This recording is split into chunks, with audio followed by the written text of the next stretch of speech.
Hello and welcome to a section of the Editing and Surgery course from the BJS Society. My name is Alison Cherrie. I'm Head of Publishing for the BJS Society, and I'll be speaking on the role of publisher. And I've got a brief introduction for you in terms of agenda on the next slide. So this is what I'm going to be talking about. I'll give you a brief background to my position, what I do, the important principles of a good surgical journal, what makes a good editor, tips for authors on their publishing journey, and where is surgical publishing heading. So we'll just start off with me and a brief background to how I ended up in this role. I've worked for BJS for 23 years, which is a long time, and with BJS Open since its launch in 2017. I've had various roles during that time, including the peer review process, the production process. I was managing editor for a number of years, and I'm now head of publishing. I've worked at various publishers. I've joined the journal wherever they've been published, and I started off at Butterworth Heinemann. Blackwell Publishing was next, Wiley, Oxford University Press, and I'm now working directly for the BJS Society. I see myself as one small cog in a very extensive network of bigger cogs, and I must admit, I do love it. It's different every single day. So in terms of what I actually do, there are a number of things that are involved in this role. Essentially, I manage the BJS Society journal portfolio of BJS and BJS Open. And the editorial office is included in that to ensure that journals are published in a smooth and timely manner and to the high standards expected of the BJS Society. I implement the strategic plan as determined by the Society to ensure successful development and growth of both journals. I'm responsible for the contractual and financial management of the journals and monitoring journal expenditure to ensure editorial costs are kept within budget. Regular production of reports and analytics on areas such as submissions, acceptances, usage, impact factor, and the open access trend are really important to make sure that we're keeping abreast of everything that's going on in this the surgical publishing landscape. I provide day-to-day support for the editorial teams, and I'm the main point of contact for queries or problems for all the editors. I act as the interface now between the Society and the publisher, and that can involve any number of contacts with different departments, including marketing, finance, advertising. I liaise with the typesetter on proofs and sales. It's a really varied role. And we often have editorial meetings, and I have to prepare for and participate in them. They're monthly for BJS and bi-monthly for BJS Open. I also attend the Society Council meetings and additional meetings as required. So it's a very varied role, as I've said, and they certainly keep me busy.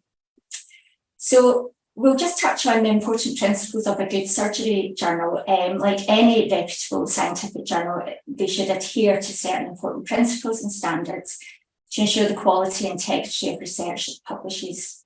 So here are some of the key principles that the surgery journal should follow. So top of the list really is education and knowledge dissemination.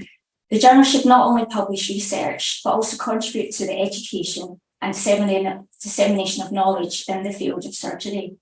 This can include providing resources, guidelines, and educational materials.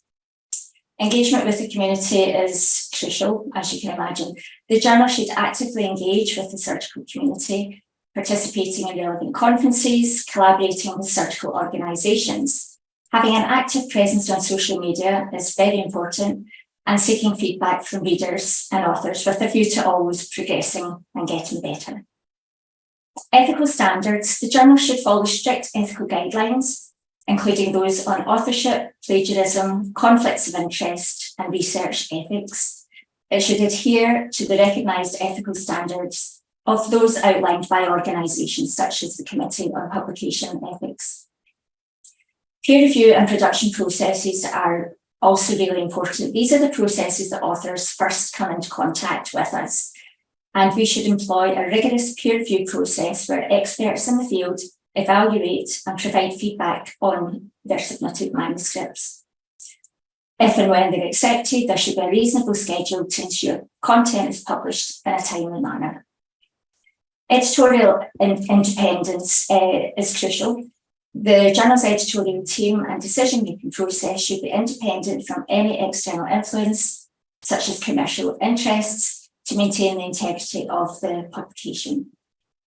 And as I mentioned, continuous improvement is it goes without saying. The journal should be committed to ongoing improvement and adaptation to evolving publishing standards and practices. So then, what makes a good editor to bring all this together? A good editor possesses a range of attributes and skills that are essential for effectively editing an academic journal. And here are some of the key points that I've pulled out. So, continuous learning. A good editor stays up to date with evolving technology and industry trends. They're open to learning and improving their skills and knowledge throughout their career. They need to keep on top of things. Integrity is a two-pronged affair. Editors should maintain the highest level of integrity and ethical standards.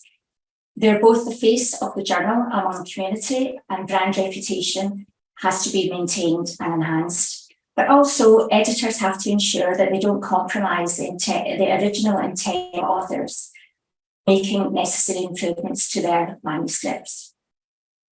Communication skills. Effective communication is essential for conveying feedback, ideas, and instructions in a constructive and clear manner for all team members. Time management. Editors are clearly busy people. They have their day jobs and often responsible for meeting various deadlines. They must be organised and able to manage their time effectively to ensure timely delivery of all aspects of the role. Empathy. This is an important point.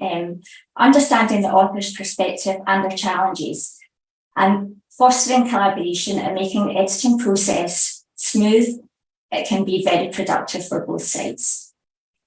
Teamwork. Producing journals is a team sport with many people and roles involved. A collaborative editor at the helm fosters excellent teamwork for the ultimate successful development of the journal. So I now have some tips for authors on their publishing journey.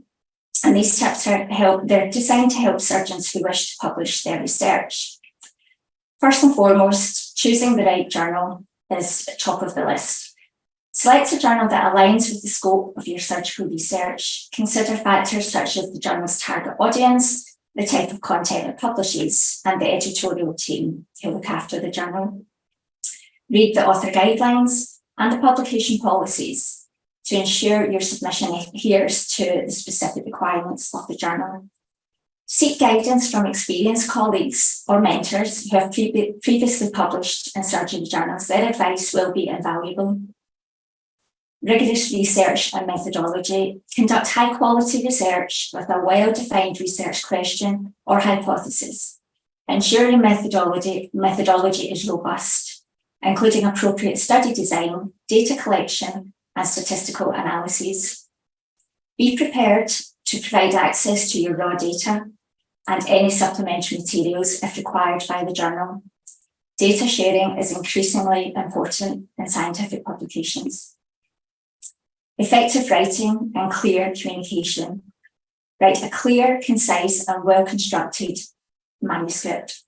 Ensure that your research findings are presented logically and use appropriate language and terminology. Include comprehensive figures, tables, and references to back up your findings.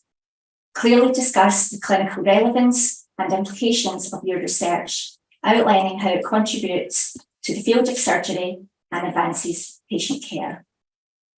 Also include any weaknesses that you are aware of in your work. Just be upfront. They will be spotted by the experts anyway. They don't miss a trick.